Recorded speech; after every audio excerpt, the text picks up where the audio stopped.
What's up guys, OG2K here, and today we are back for some more ranked.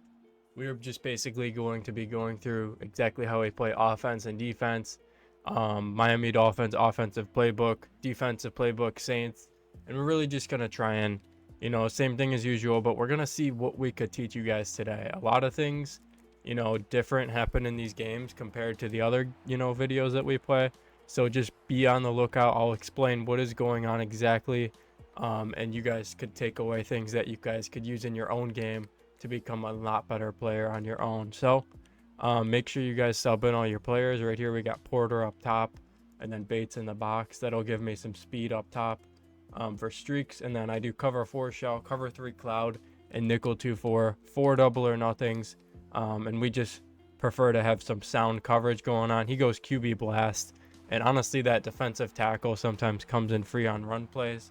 So that is, all right. So thing we did here, we flipped because it is a 2x2 formation and you want that middle third to the wide side, so that if they do call double streaks on the wide side of the field, you don't have a single deep blue trying to defend, those kind of guys. So he's in trips tight end here. We're actually going to rush 3. That way we could just man up someone else and just play like the seams kind of, and just make sure everything's taken away. Beautiful that we zoned out the DN in a vertical hook and he kind of just helped make the tackle there. Right here, same thing. Honestly, we're just gonna go pretty good zone coverage, and boom, the hard flat is there.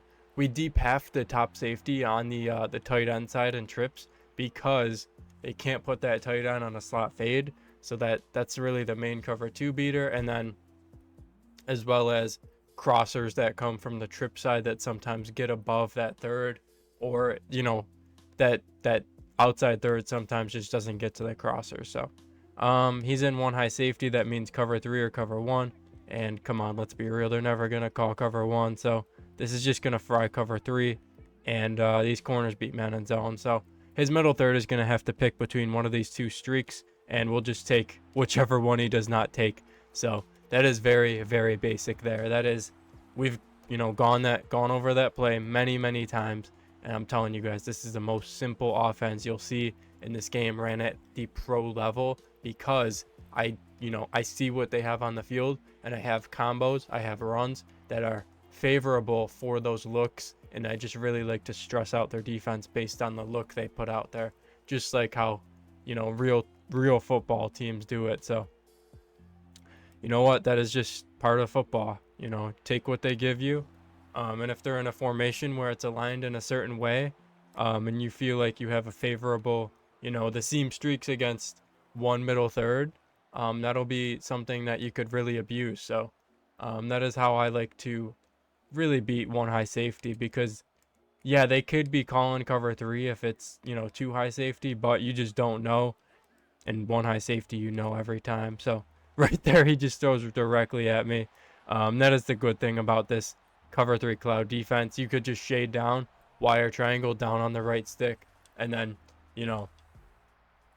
as far as the D line, the 4 double or nothings, pinch, crash down, hover over the center, and then pass commit in passing situations. That'll really just do a good job at setting up like a blitz on its own, essentially. And that way you could really focus all your mental attributes, as in the switch sticking game. And if you guys would prefer to make some more adjustments as opposed to switch sticking, that's up to you. Make very basic adjustments. That's something like I do against more spread out formations. When they're in a compact offensive formation, a lot of the times the cover 3 cloud will do the trick. But since he's in like trips here, we'll like zone out like the D end here, and we'll just make it easier on ourselves, because it is sometimes hard to cover the whole entire field when you only have those 2 yellow zones in the middle. So sometimes you want that extra help, is what I'm trying to say. So right here, it's like a running down, so we're just gonna leave all 4 of them rushing and then shoot in for the run. Beautiful. If you feel they're gonna run the ball, then I wouldn't risk it with zoning an extra guy out, because when you zone that the D end out, That'll it the double or nothings can still shed, as you could see here if he passes, but okay. See, he just ran blast. I was able to shoot in that gap. That's the thing I like about nickel 2-4. I know the gap shoots for this. So that is something that, you know, okay. So people were asking me in the comments, why do they line up offsides? Well, the best answer I could give you is that this defensive formation is really good. They had to nerf it somehow, so it's not going to affect me being, you know, switching my defense. It's just a matter of pinching your D line earlier when you come out in the play, and that, you know, sometimes helps, sometimes it doesn't. But what you really could do is you could look and see what's happening, and you could try and click onto that, you know, defensive lineman and just drag him back a little bit if that bug is happening to you. He throws right at my user there. I just wasn't expecting that. But yeah, you know, if worst comes to worst, you could just go to nickel wide if you really don't want that to happen. Like I'm saying if it happens like 3 or 4 times in a row, and you might get, you know, I've never had it happen more than once in a row, so, but, you know, it is a possibility, so I just wouldn't, I wouldn't stop running the defense just because of that, though, so, yeah. Since he hit that tight end corner there, though, we might put a cloud flat on this outside corner on the trip side, due to the simple fact that that cloud will play a little bit deeper than the hard flat, and we got a switch stick onto his verticals. That hard flat and the vert hook played the in route very nicely. And the thing we're doing against trips, since they have an RPO in this, it works against bunch tight end too, is we're going to move that top safety on the bunch side or the trip side outside of the slot corner. And that'll make the 2 closest DBs to the sideline get blocked on the RPO, meaning the hard flat will be not blocked, and that is who the guy that would play the RPO in the flat is. So right there, just honestly a good play. He just hit me right between my zones, but he's made some very bad reads in this game, and we just, if we continue to force him into those situations, eventually either my switch stick is gonna get there, because we're going to remember it later in the game. You know, as the game goes on, we're remembering all these combos that he calls in our head. We're remembering what beats us, when it beats us, what other routes are on the play that beats us. And then that way, if you see a combination of, say he calls double drags, and then a post is, you know, on the backside of it, and he hits that post underneath your deep blue. Now, next time you see those double drags early in the play, you could switch stick onto your middle third and go down on that post before it even cuts, because you see those 2 routes, and it's just psychological Madden. And we call the same play every time, but inside of our heads, we are really, you know, thinking about different ways that we're gonna switch stick on a play, and it's just a very, very deep chess match mentally. And it's very basic too, almost. And because you're calling the same play every single time, you're having the same players in the same exact places that you're going to switch stick every play, and it's just a lot easier to manage.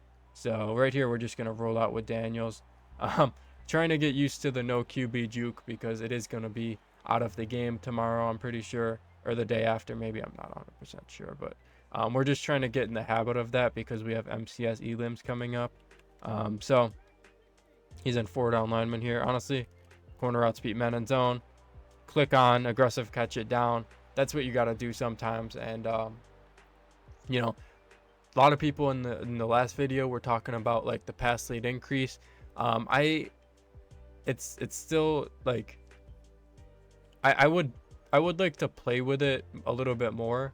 It's just something that you don't want to go into a game that has a lot of money on the line with a setting that could have every single pass overthrown.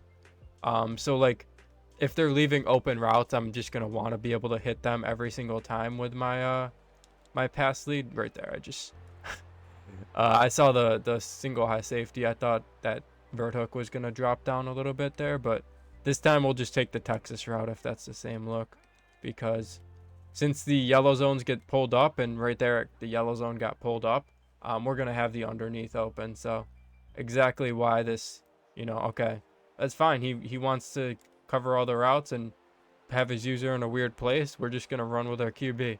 No QB juke, so it's all natural here. No exploits around here. So does he have an inside stuff? No, he doesn't. He has a adrenaline rush, which I've never seen that ability used before. And we can't speed boost out with merit. Actually, something I like to do is go into practice mode and, really practice my speed bursting ability with my human joystick. 99 COD on merit. I don't know what team we're going to use this weekend. It's still a toss up for me, but Commanders is the team as of today. So we have 50 Commanders, 20 breakouts, but I'd wait to really see what happens. I mean, I don't even know yet. So yeah, right here we just go with an underneath horizontal attack, and we kind of isolated his user to pick between on the backside the Texas route and the inverted whip, and that is a concept you guys could apply to any formation really. As you could see right here, for example, you'd want the say for example like this. I'm not gonna call this, but this is something that like a way you could apply it, and it's just like a really really annoying concept to have to guard with your user, because you're following that Texas route quick, and then not many zones or man ups in the game could really defend that, that inverted whip on the backside. So that is that's gonna be really tricky for certain people to defend. Right here we're just gonna call a basic combo, and okay, we had the curl, but we're just gonna run because we have more space there. And if we have QB space, we're just gonna run. A lot safer to run with your QB than throw on the run or something of that nature. So it's what we like to do a lot of the time, honestly, man. I know it's a bad habit to have, but we're just gonna try and use the tools that are given to me until they are taken away from me. So he covers everything, but since we have that curl route, it kind of pulled that vertical hook up a little bit, and we were just able to hit the inverted whip underneath that area. Right here we're gonna call a flood concept to the right side, and this is really just gonna be trying to see if this flat route could get open, and if he commits enough to the flat route, hopefully something on the back end will be there. He just didn't commit enough to the flat route, I don't think. Right there we get to the 2. Maybe arguably could have been, maybe I should have got there, but we're on the 2. I feel like we got, pretty solid red zone O here. So we're just gonna call like a play with 2 kind of whip routes and then 2 deeper options. So if he takes the whips, which are really good routes, hopefully you'll have a deeper option and vice versa. So beautiful. That in route gets in a perfect place. So right there we just use our nice little red zone combo, and we get up by 2 possessions here. And if we've seen it earlier in this game, if we could force this guy into passing situations where he's just sitting in the pocket and that the double or nothings are really shedding, it'll be really tricky to be able to fit the ball between the zones. So we just gotta, don't give up any big plays and take away the underneath really. And then from there, when we cover the underneath, switch stick onto someone and take away like the corner or the post or whatever he's got deep on the play. So that's kind of the way that we like to play defense overall in this game as well. So right here, we're just going to hover over the center. Not going to pass commit because he's technically still got a minute with 2 timeouts. He could arguably run the ball. Okay, he goes Texas route, and he just lobs it up one-on-one. Beautiful by Tyler Newbin to swat that away. Sometimes I click on to be aggressive with trying to get a pick, but most of the time we're just going to let the CPU defender try and take care of business on those kind of throws. So right here he's going trips tight end, gonna deep half that tight end side safety, and he goes QB power. Good thing we got speed on the D line there. Clock keeps moving here. Honestly, we're gonna just do this setup here, and yeah, hopefully corner routes taken away, take away the Texas with my user, throws it up into double coverage and swat it away. really could have been picked. But again, as long as we're not giving up a big play, as long as we're, making him work, he could still, throw into traffic. Sometimes it'll be picked.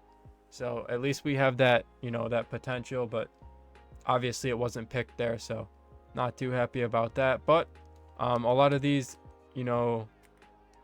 what's it called? A lot of these guys aren't like experienced, so we're just gonna call cover two, man up two people on the wide side if it's a 2x2 formation, and then you pretty much see what happened there. The man ups took away the wide side, and then since the wide side of the field is manned up, the other side is cover two, and that is the side he really could have exploited against my zone. And since it's the short side of the field, he has less space to exploit really the weak spot. And beautiful stuff there. Let's see if we could show you guys how to beat more strategies here in game 2 of the video. All right, we're back for game 2 of the video here. Hopefully we could showcase our offense a little bit more, a little bit more of the versatile side of this offense. Is that not only can we beat one high safety looks, not only can we beat, Dollar with the the I forms and stuff, my fault. But we could beat double mug with this RPO. Since he only has one defender on the outside, this receiver is just gonna block one of the two guys and then kind of speed burst around to the edge for a touchdown. Really almost out of there with Vernon Davis. But that is something that you should really take advantage of. If he only has, two defenders on one side of the field, and that outside corner is probably going to get blocked, try and just run that RPO and get some yards out of it. And then mix in the dive. It's a really good run, really good RPO. That is a insane 1-2 punch to have. And then, obviously these very basic pass plays too. That is a very, very effective way to play offense. So just try and apply some of this stuff to your game. As you could see, he zones out as the end, but we still get a solid 3 yards out of it. So, if worst comes to worst, we're going to get 3 yards out of that. We might just settle for that every single play, honestly. Especially if he's going to be using that linebacker there. He really has no leverage. So, we're honestly just going to be one on, honestly, it doesn't even matter the numbers. They just won't even make it out to the sideline on that RPO. So that is something cool against, when they're using that linebacker and mug.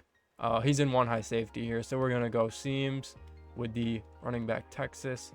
Watch for one of the two seams to be open right there. Yeah, the corner outs just beat man and zone, guys. Especially when they have, route tech, short and elite on the receivers. I also have short and elite on the tight end.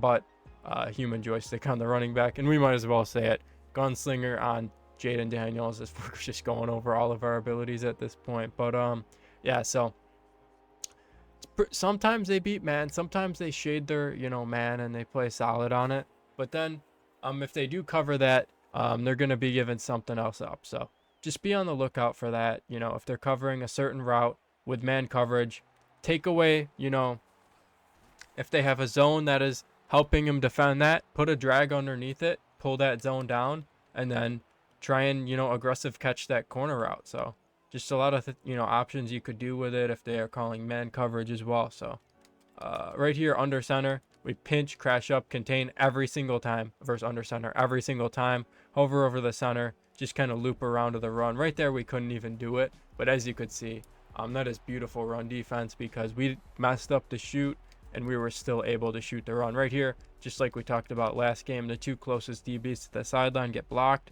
And right there, the stock got blocked, but it just puts me in a little bit better of a position to make a tackle sometimes if it does get blocked, because that way that outside safety kind of has leverage to make a tackle, as opposed to the receiver just having an angle to the edge to kind of speed burst out of there. So right here, we're just going to man up the motion guy, cover the seam, and he hits the seam.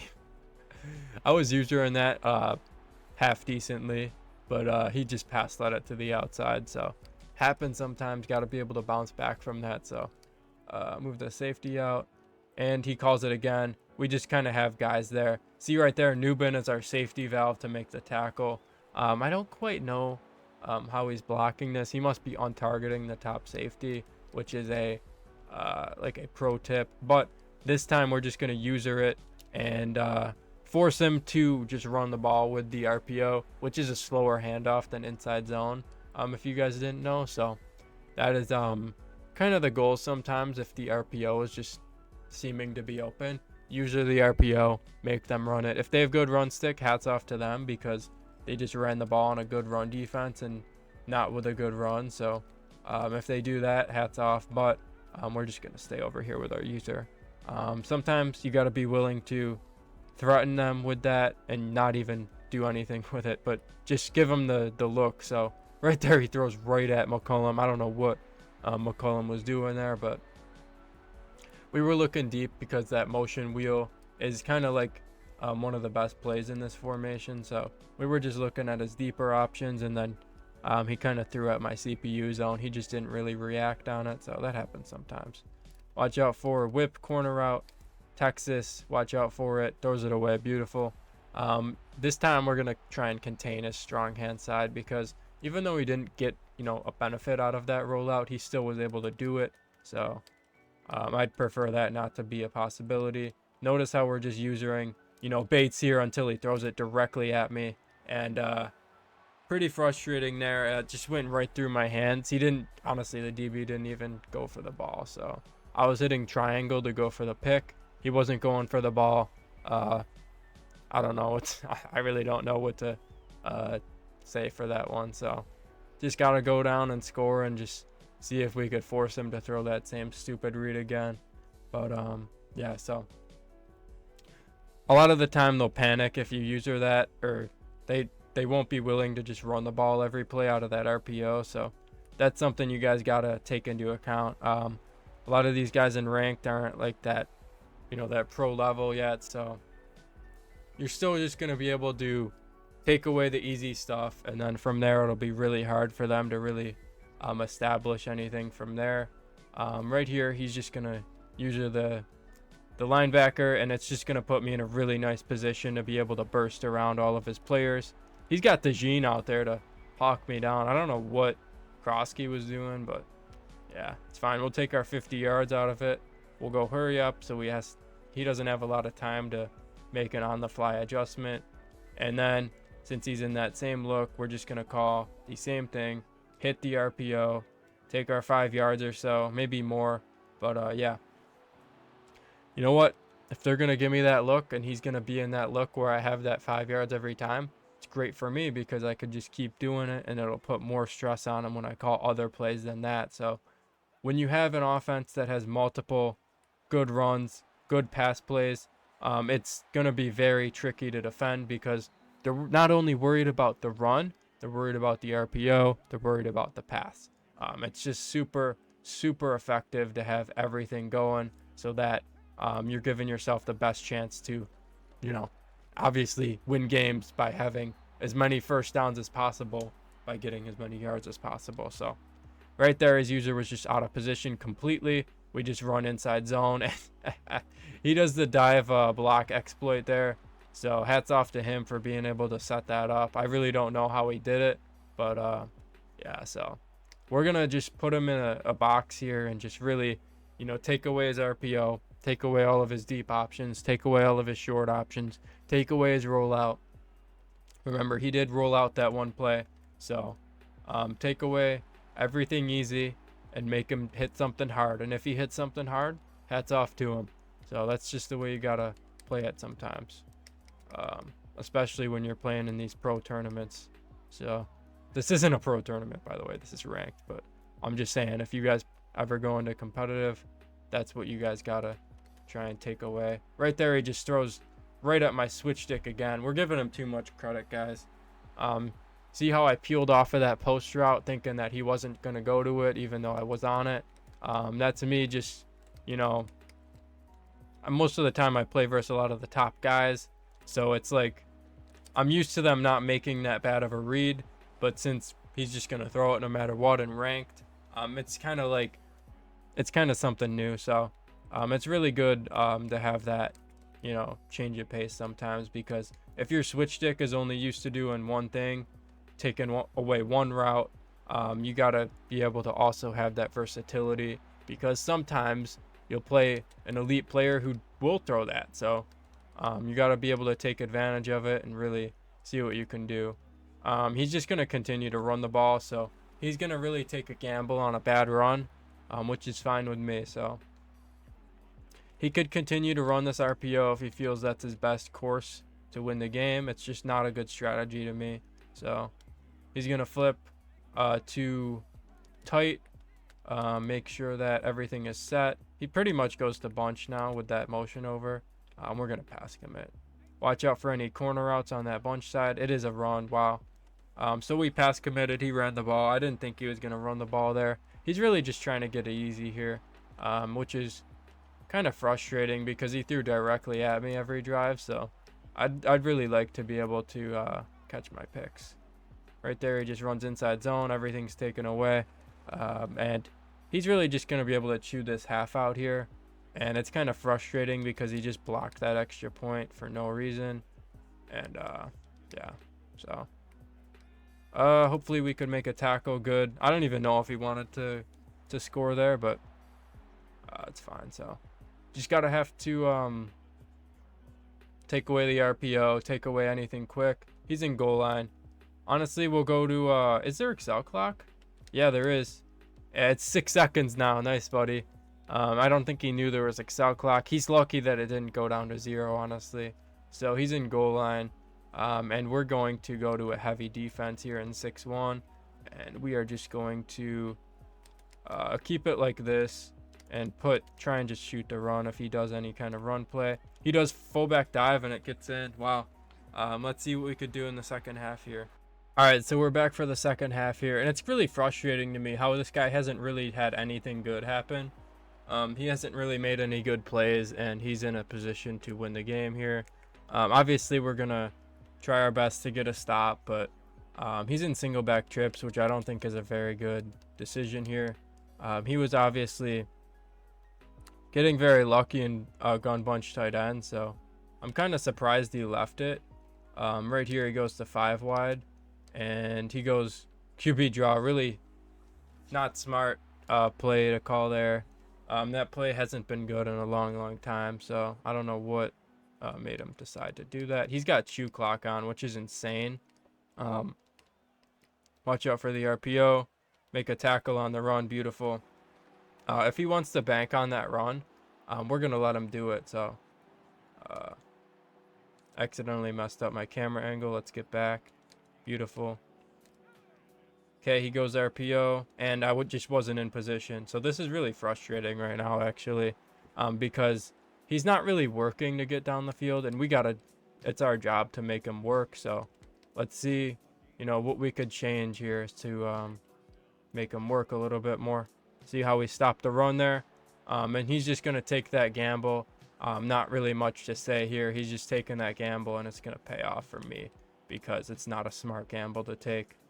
He calls inside zone. We're just there to shoot the gap, and he's really gonna have to do something real here. He can't just take the run RPO. He can't do that here because we're gonna be on top of it this time. We're gonna user that RPO. We're gonna take away his easy reads, and let's just see what happens here. Honestly, he goes RPO, make a tackle, boys. Good. He's on a 4th down. This is gonna be really tricky for him because now we're gonna bring out the big boys and cover Tampa 2. And he's going to not know what to do when we man up 2 of his biggest threats, because one of those threats is going to be the RPO bubble that we're going to man up. So he's not going to know what hit him. Hard flat the 2 outside corners. And since he's manned up, beautiful stuff there. He did not know what hit him. He goes RPO. 1st down, runs it on 2nd. RPO on 3rd, I'm pretty sure. And then RPO 4th, which is insane. I respect it, man. I really do. But it's just not going to pay off against me. You know what they say. You can't, I don't want to say that, but you can't make stuff up against someone who makes stuff up. So other words could be used, but we are a family-friendly, business over here. So, but we were able to get the stop. So honestly, it wouldn't be the end of the world if we just scored quick, because these guys, like, I'm confident in my defense being able to stop this guy, and I don't want to risk have it getting stopped in a stupid way trying to chew the clock out. So really just gonna take what we could get as far as the yardage game goes, and then from there, obviously, honestly, we could try and chew this thing out. He really has no idea what to do with the run shoots, so like, it really could work in my favor that he has no idea how to stop the run, because all we need to chew the clock out is a few yards here, a few yards there. So, and then every play is just another extra 40 seconds that comes off the clock because it's ranked. Obviously all Madden Gauntlet and all Madden Play a Friend, which is MCS style games, is 30-second play clock, but this is 40, so a little bit of a change of pace, and it's just gonna work in my favor to be able to chew the clock out here, because all we need is 3 points to win the game. And he has no idea how to stop the run, so it's a perfect thing. At first we thought, you know what, don't take the risk of chewing, but since we're gonna run the ball anyways and he has no idea how to stop it, we probably could have scored a touchdown by now. I think, yeah, we did have the lane, but I think it's, see, he's in dollar now. He really has zero clue here as to what he should do to stop the run, and now he's going into some of our favorite looks against the run, so it's really going to be tough for him if he comes out in dollar here. Yeah, it's going to be, we're going to go to a really heavy run here, and it's just going to have his users easily just going to get picked up by the blockers, and he's really has essentially no chance to win the game if he's going to continue to play run defense like this, because we're just using, taking what he's giving me. I form close, obviously. See how he pinched his line now. Now that'll free up the RPO. And that read key is just going to suck up that defender. And all we need is a first down. And beautiful. Game should be over now. And I really do appreciate you guys for coming through the video. All we got to do is hit this field goal and this will be over. Ebook's coming out soon. We'll advertise that heavily when it does.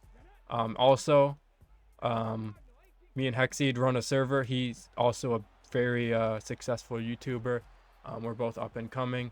We're pretty good friends, so we will be running tournaments, helping competitive players get better, answering all kinds of questions about teams, strategy, all that good stuff. And if you guys want to join, it'll be pinned in the comments. As long as this guy doesn't block our kick. He's got like some weird thing where he's just running, so we'll kind of just wait to see. I don't like, I'm really not a fan of what could happen if he's just able to run down like that. Honestly, we could call timeout. We could. Okay, he's starting to run slower. So, take your kick. Woo! Ooh, that guy was close there, but we get the win. I appreciate you guys for coming to the video, and I'll see you guys in the next one.